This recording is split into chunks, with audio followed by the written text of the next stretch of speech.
So let's share this as well. It says the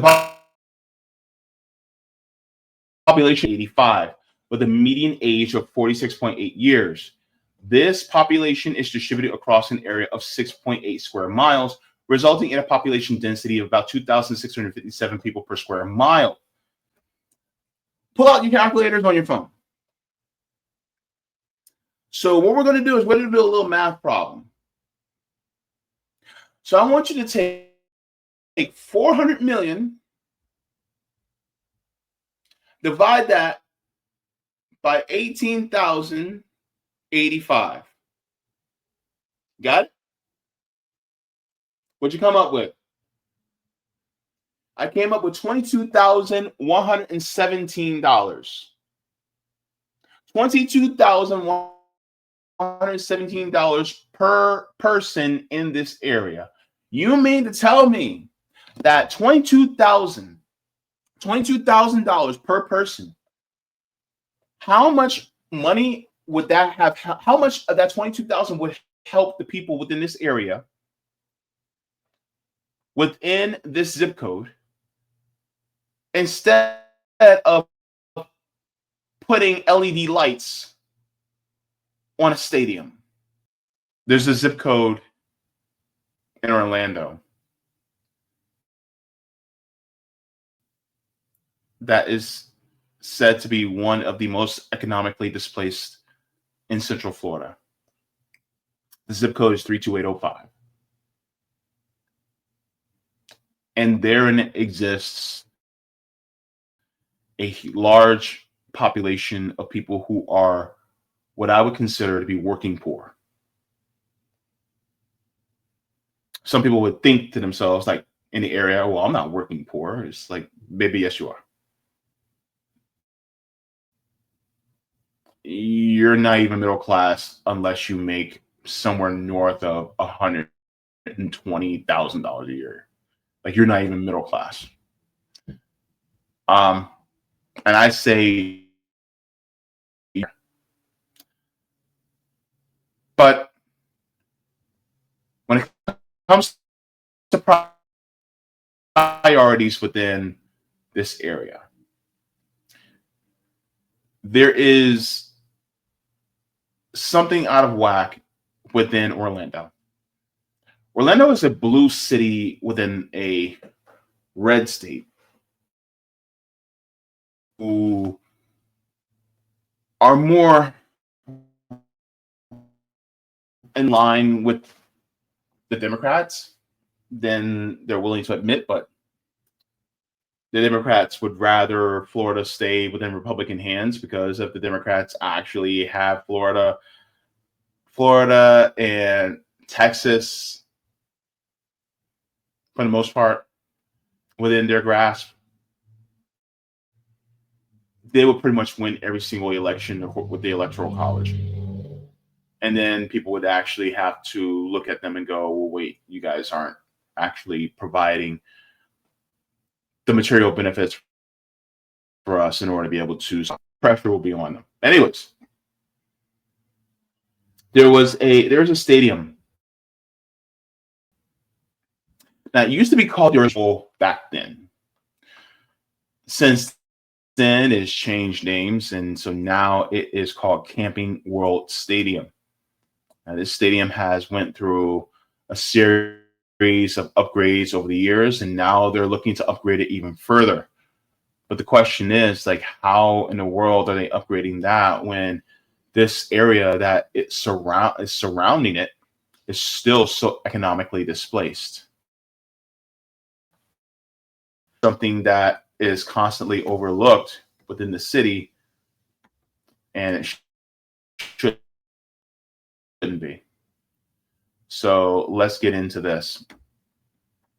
So here is the article that came out. It says Orlando's expanded Camping World Stadium will light up the night. I guess they thought that they were going to do just like a fluff piece about this. It says color changing LED are the latest new feature of the $400 million upgrade.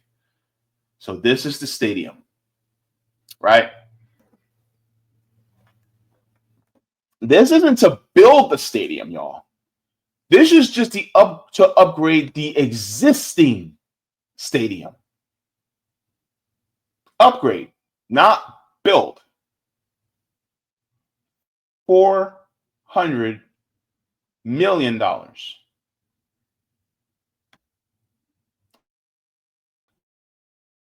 Let's get into this, y'all. So it says Orlando's redesigned Camping World Stadium makes a statement with its ribbons of aluminum encircling the structure.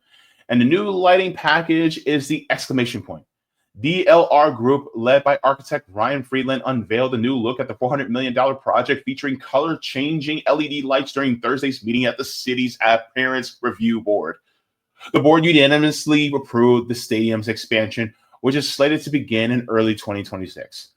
Friedland said that the lighting package is still a work in progress, but preliminary plans call for a programmable system that can light the stadium structure and incorporate down lighting to illuminate the metallic skin, causing a lampshade effect.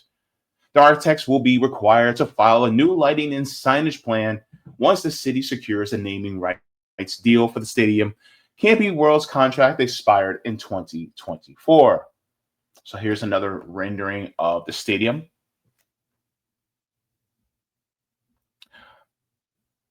So it says the design team also addressed the concerns of the ARB members raised during the courtesy review in July. Freeland and Adam Marion displayed samples of the anodized aluminum that would be used for the metallic skin for members worried that it would reflect sunlight into drivers' eyes as they travel along State Road 408 and I-4. We're looking at aluminum, a matte aluminum like this. So I know reflectivity was a comment. So we're trying to minimize that for sure.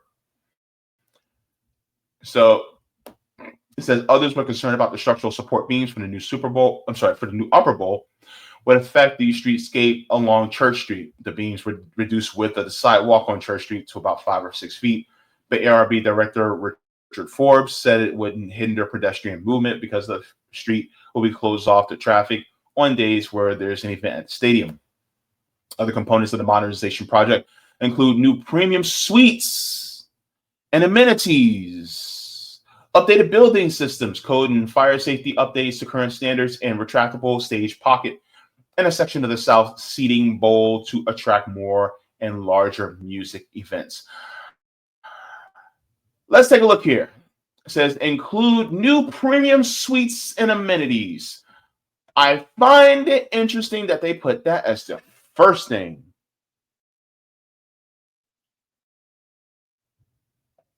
Oh, we're doing new stuff for the rich folks. Yeah. New stuff for the rich folks. How many of us who live around and near Camping World Stadium, how many of us will be able to afford those suites? Hell, I mean, most of us can't even afford to go to the EDC that's happening next month. The Electronic Daisy Carnival, yeah, we can't afford to go to that. Chris Brown was here at that stadium, what, 2-3 weeks ago? Not to mention the amount of congestion and traffic in the area. Here's something a lot of people don't know. There's not enough parking for that stadium, by the way. So much so that people who have houses, whether they rent or own, they literally use their yards as parking for whenever there's a big game, because instead of using the soccer stadium that was used to displace Black neighborhoods in Orlando near the Parramore area, soccer games, they use Camping World Stadium for the international soccer games. So let's say Brazil, or let's say South Africa, or let's say Bangladesh, right? Their team is coming to compete against the United States. Well, they don't play at the soccer stadium that we have. Yes, we also have a soccer stadium. No, they come to Camping World because it draws bigger crowds. But here's the crazy part, right? That's an extreme amount of congestion among the area. Camping World Stadium is in the middle of the hood. It's in the middle of the hood. So when people literally have to get to and from work, to and from whatever they have to do, it's congested. When Chris Brown came, his concert was on a Tuesday, and you're congested. You're literally back to back in traffic.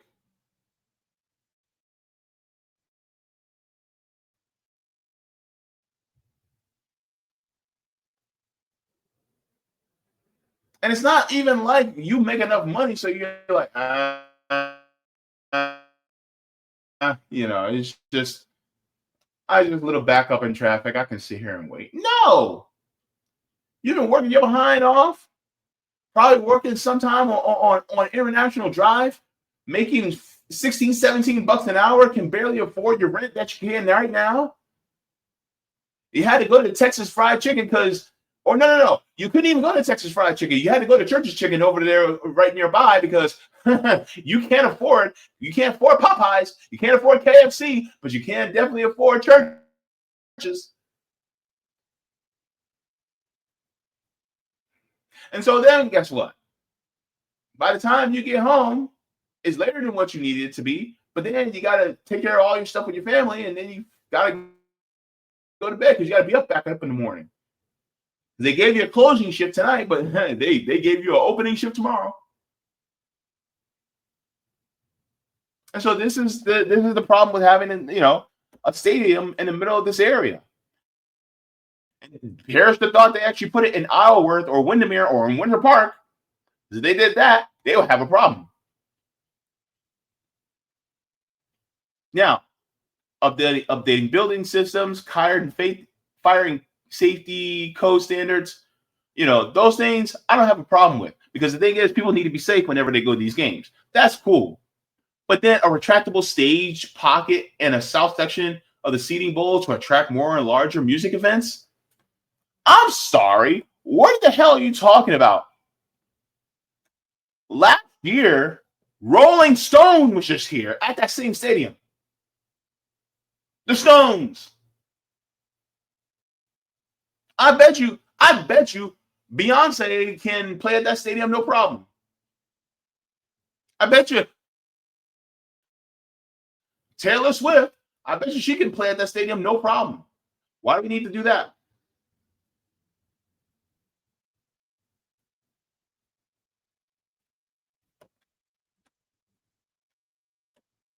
Lord.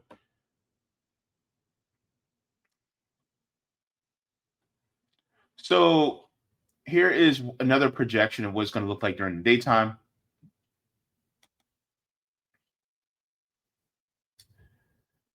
So it says, when completed, the redesigned stadium will seat 65,000 guests, not including those in luxury suites, and the bench seating in the upper level will be upgraded with individual seats.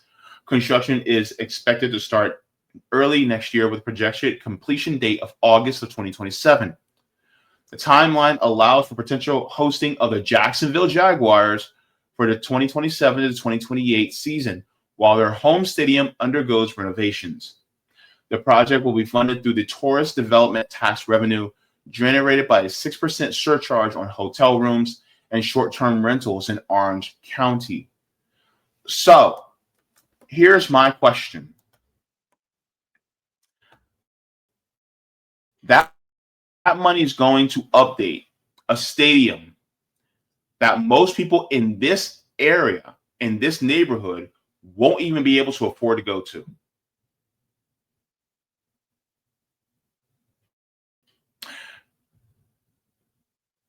And you're not looking to actually help the people in the area instead. And you're paying for it by doing a surcharge on tourists. All right, fine. They have enough money to come visit. Okay, cool. But what about the residents? What about the poorest among us?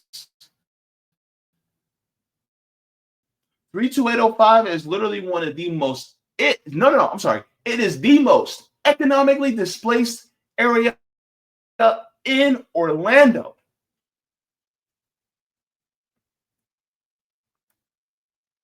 Let me share this with y'all.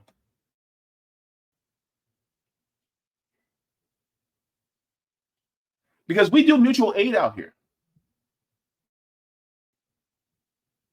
This is where we do mutual aid. Let me share this with you.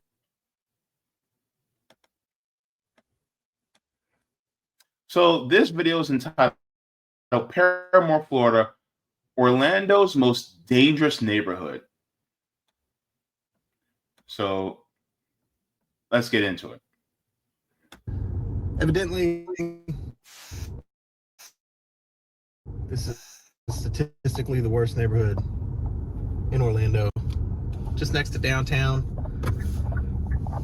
Let's check it out. Let's see what makes this the statistically worst neighborhood in Orlando. If you're new to the channel, travel around all types of cities, states, and towns. Today's adventure, folks, Parramore, Florida. Or Parramore neighborhood, Orlando, Florida.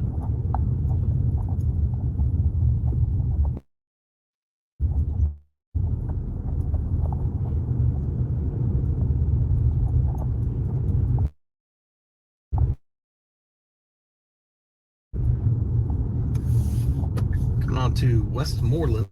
I'll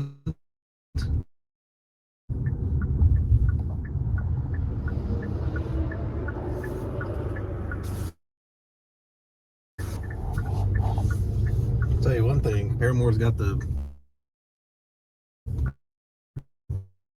world's longest stoplight. Took like 6 minutes. Okay, so some dumping there. So I think we're pushing Orange Hospital right here. Some nice wall art. Some murals there.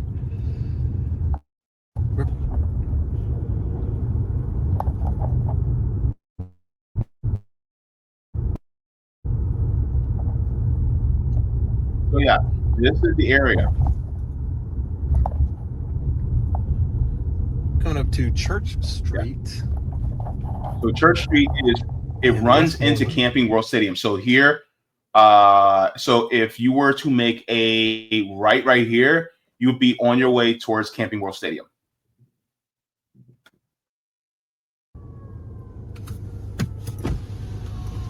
Here's something. Not sure what that was. A horn or something. So this is actually going south. Oh, it's a fire truck behind us. Get out of the way. So there you see downtown Orlando. Sorry about the glare, folks. I'll get off the street in just a minute here. Sure.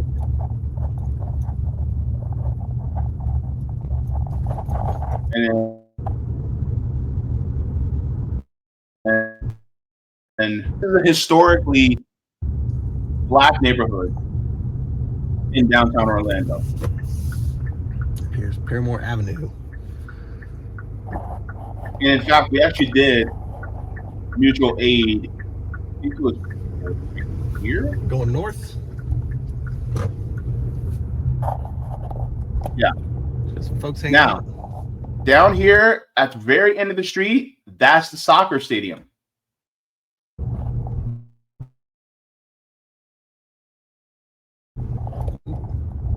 And you will run into many unhoused people in this area. I muted it because I can give probably better commentary than this person, because this person doesn't actually never live here. But, and then right here, we actually did mutual aid right here on the on the right hand side. A couple months ago, we do mutual aid over here. Now, if he was to go the other way, they actually reeled us mutual aid typically further back. But this is also one of the oldest churches. This pink building right here is one of the oldest churches in Orlando. It is a black church there. And they literally wanted to tear that church down and place for the soccer stadium. And so this is basically Orlando, and they say it's one of the most dangerous neighborhoods. But the crazy part about this neighborhood that a lot of people don't know is that, they're constantly being paroled by police, but it's not because they're that dangerous. It's because poverty, people are literally impoverished. In poverty, crime goes up at a commensurate rate. And it happens in white neighborhoods, black neighborhoods, no matter what. But that's because the people are being exploited. They're economically displaced. And so people need to commit crimes of opportunity, or they have lack of opportunity, or they commit crimes of desperation. And so this is what happens in places like this. So one of the things that I was curious about was this. Let me share this as well.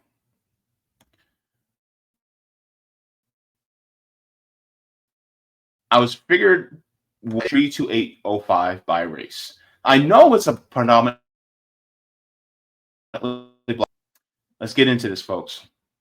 Population of 32805 by race says the population of 32805 zip code is approximately 70% black.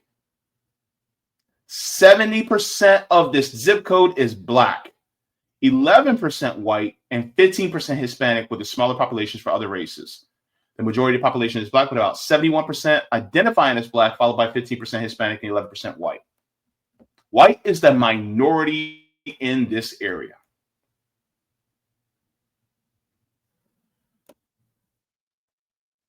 And so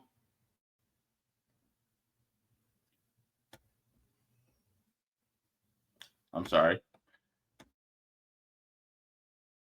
The shared screen went away. Let's go back to here.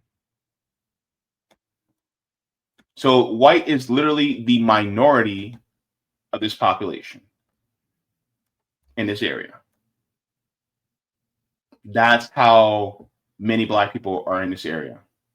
Now, what I wanted to do was I also wanted to get the population total of this particular zip code. And actually, one thing I found that was interesting, this zip code is actually shrinking, which could be an issue.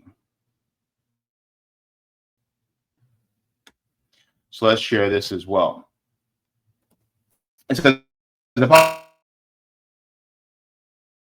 population 85 with a median age of 46.8 years. This population is distributed across an area of 6.8 square miles, resulting in a population density of about 2,657 people per square mile. So now it's 2,885 people, right? So I want you guys to do me a favor while you're watching this. Pull out your calculators on your phone. So what we're going to do is we're going to do a little math problem. So I want you to take 400 million, divide that by 18,085. Got it? What'd you come up with? I came up with $22,117. $22,117 per person in this area. You mean to tell me that $22,000 per person, how much money would that have? How much of that 22,000 would help the people within this area, within this zip code, instead of putting LED lights on a stadium? 32805 is a very historic area because this is home of Tinker Field. Tinker Field is the only stop in Florida that Dr. Martin Luther King Jr. himself has ever made while doing his tour. He spoke at Tinker Field, which is located right next to Camping World Stadium. Literally right there. So this is a predominantly Black American area. By the way, the Washington Shores Super Stop over there, they got the Washington Shores Fish Market, and they do the fried fish. Damn, I need to get that catfish again. Anyways, it's good stuff. But that's the thing, right? It's a historic area that a lot of people live in that are economically displaced.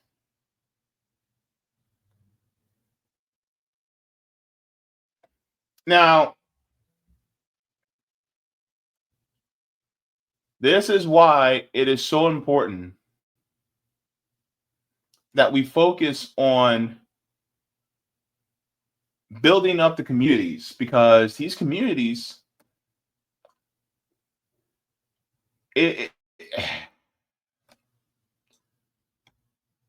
we're so displaced to the point where they rather give money to build up a stadium that most of us, I have never been inside Camping World Stadium, ever. I'm willing to bet most of the people who live in this area have never been inside. Next month is going to be a big month. First, you got the Classic, right? I forget which teams play at the Classic. But you got the Classic happening next month, and then you also have EDC. EDC is a 3-day. So when EDC happens, you have a flood of white people that come in for 3 days. And then they go back home.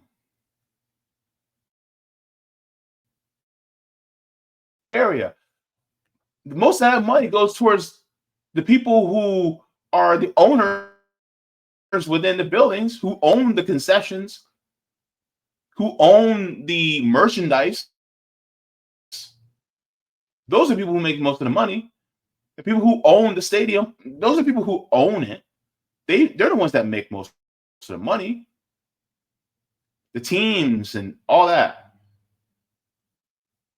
I mean, what? One guy on his lot who charges $25, $30 for a parking spot, he may walk away with $300 or $400, but that's about it.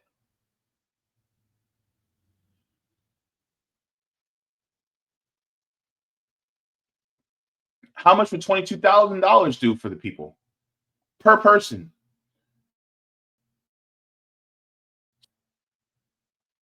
A family of 4,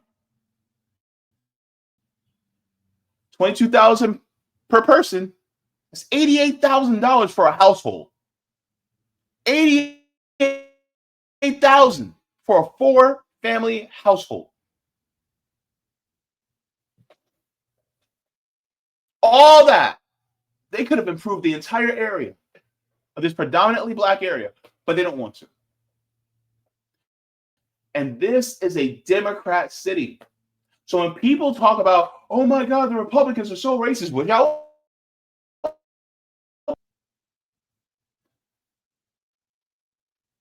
but the Democrats can be just as racist.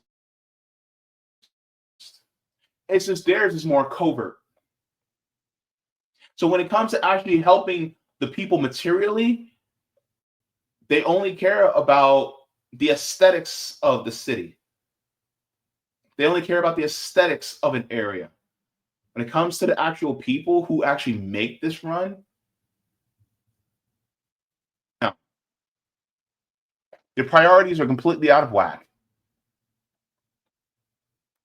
In an area where 70% black,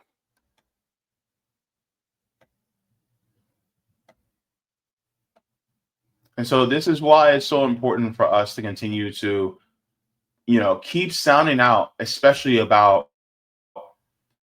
working class issues, especially the black community. And by the way, to all my black people, especially black Americans, we need to stop with the classism within our own community. Stop talking down about people just because they work in a working class, that doesn't make much money. If they work at a Starbucks, if they work at a Walmart, don't don't don't look down your nose at them. We need to have solidarity with each other. This is why we don't get nowhere, because we're trying to be like the capitalists. Where's that guy nuts? By the way, black capitalism ain't going to save us.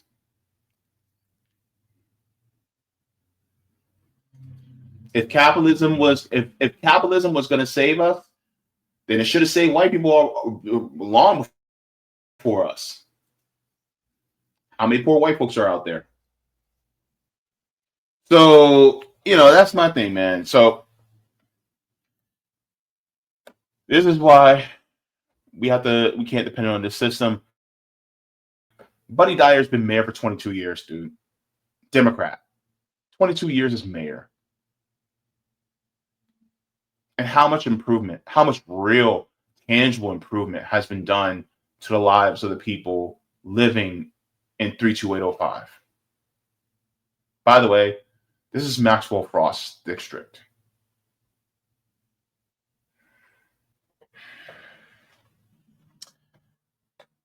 Just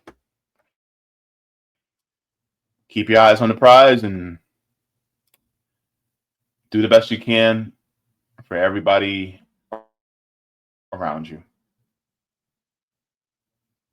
And do more than what this city does to the people. Actually prioritize your neighbors. Thank you so much for watching, and I appreciate it from the top and bottom of my heart. If you'd like to see any more, you can look here. One, forehead kisses.